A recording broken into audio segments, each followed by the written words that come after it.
Hello, everybody. Today I will be talking about a congressional candidate that I'm sure that you all know, and that's Randy Bryce, of course. Randy Bryce, he's running for Paul Ryan's old seat now that Paul Ryan is retiring, and that's Wisconsin's first congressional district. Now, Randy Bryce made headlines about a year ago with a about 5 minute long campaign video he sent out. It's a really nice video. Um, but that ended up giving him some extreme national attention and helped him raise a lot of money. And now people are calling him a legitimate contender to win Wisconsin's first congressional district, specifically in this blue wave that some say is going to occur in November. So the question today is, can Randy Bryce actually win? Well, for starters, we need some background information. Let's look at Wisconsin's first congressional district. It is southeastern Wisconsin. It has a PVI of +5 towards Republicans. It hasn't had a Democrat representative since 1995. A Democrat has not won an election for representative since 1992. And so that former representative Peter Barca, who is now in the Wisconsin State Assembly, left office in early 1995. But anyway, it has a very high working class blue collar population. It's technically part of the Rust Belt. It went for Trump by 11% and has voted for a Republican president in 3 of the last 5 elections, voting for Al Gore in 2000 and Barack Obama in 2008. Now let's look at the candidates. We have Randy Bryce. Who is he? Well, he's a U.S. Army veteran, a cancer survivor, iron worker, and he's known commonly by a nickname called the Iron Stash for obvious reasons that the picture right in front of you clearly shows. Now, who is Randy Bryce facing? Randy Bryce is facing a man by the name of Brian Stile. He's a member of the UW Board of Regents who they make decisions based on the University of Wisconsin school systems, just how they work. He's a former aide to Paul Ryan. He's a lawyer, and he's been considered to be Paul Ryan's hand-picked successor. So this guy is basically a carbon copy of Paul Ryan, and they stand for just about all the same things. They have basically the same platform. And Donald Trump supports Brian Stile now. Basically, it's safe to say that Randy Bryce is basically going up against Paul Ryan, but with less name recognition. So reasons why Bryce can win.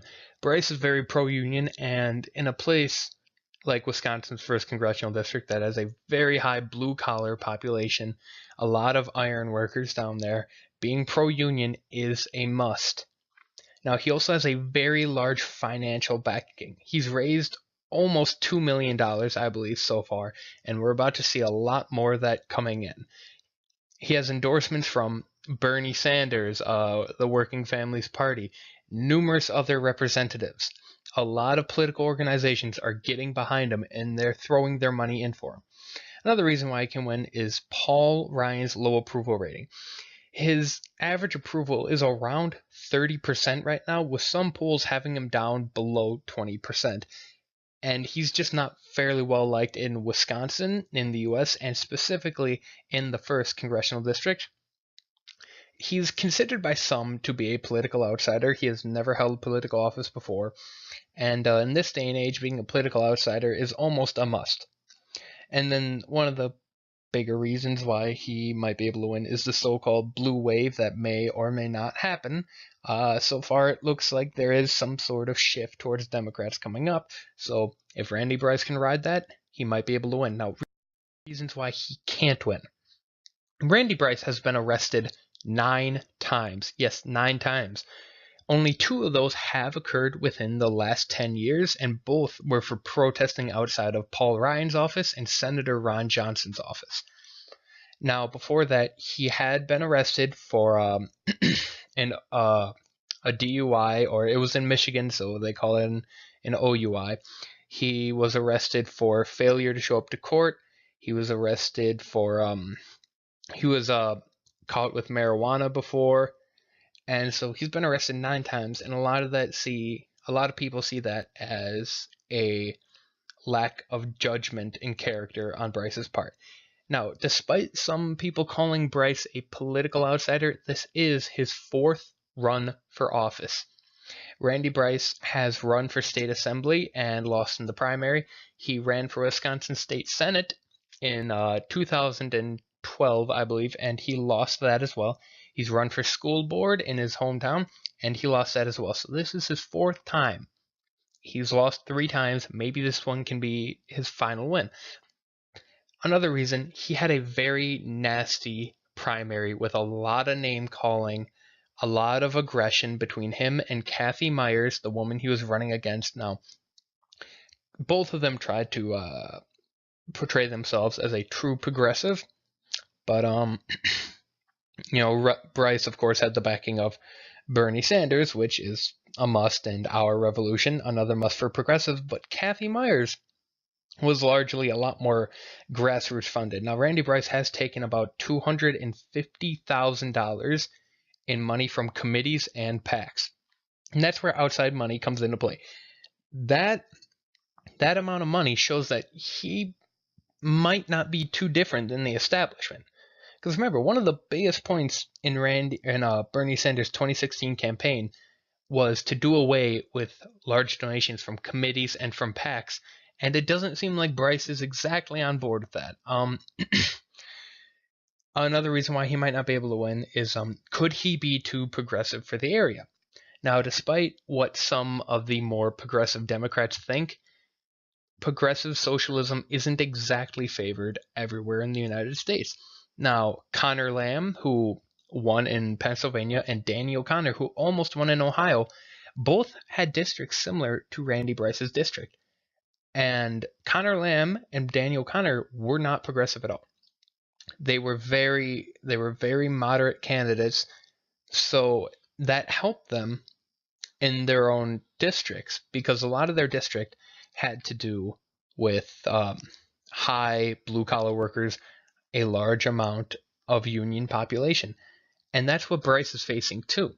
Now, that is one aspect that a lot of these people in these districts do like about progressives, is that they're really pro-union, and a lot of these people are pro-union. But as for the rest of that, Randy Bryce goes beyond progressive in just a union sense, but in an all-around sense. So could he possibly be too progressive for the area? We'll have to wait and see on that. And the last one is child support payments. There's been a couple times where he's owed a couple $1,000s in child support payments, and he owed a little less than $2,000 before he entered this race for Congress, and that was paid off almost as soon as he was entering the race. So some people have questioned the validity of that. Was that really his money, or did that money come from the campaign? Nothing really seems all that sketchy about it. It's just, he's gotten behind on child support payments. That's just a character thing for him that some people don't like. Now, the verdict. Despite Randy Bryce having a lot of money and a lot of backing, this is still a more Republican district. This is a district that still does favor Trump in a way. So, although Randy Bryce does have a legitimate chance to win this district, it's still more of a lean Republican. Now, for every dollar that Randy Bryce is going to raise, you can best be sure that some billionaire GOP donor is going to give $2 to Brian Style. Really, this could easily be the most expensive congressional race this midterm. And so a lot of it's probably going to get pretty nasty. There's probably going to be a lot of anti-Trump vibe coming from Bryce's campaign, whereas Brian Style is he's going to portray himself as more pro-Trump. We're going to see how that works out.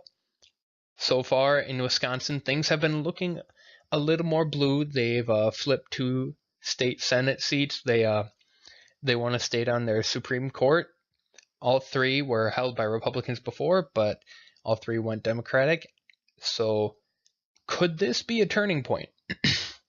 This is definitely easily one of the biggest congressional races to watch this year. Can Randy Bryce, a candidate who has raised a lot of money, who definitely has some character flaws, and who is also well loved by union workers in southeastern Wisconsin, can he overcome the GOP and Paul Ryan and his handpicked successor to win a congressional seat in a place that hasn't had a Democrat in Congress in almost 25 years? That's the big question to look at. Randy Bryce certainly has a chance, but like I said, we're going to have to wait and see on Election Day.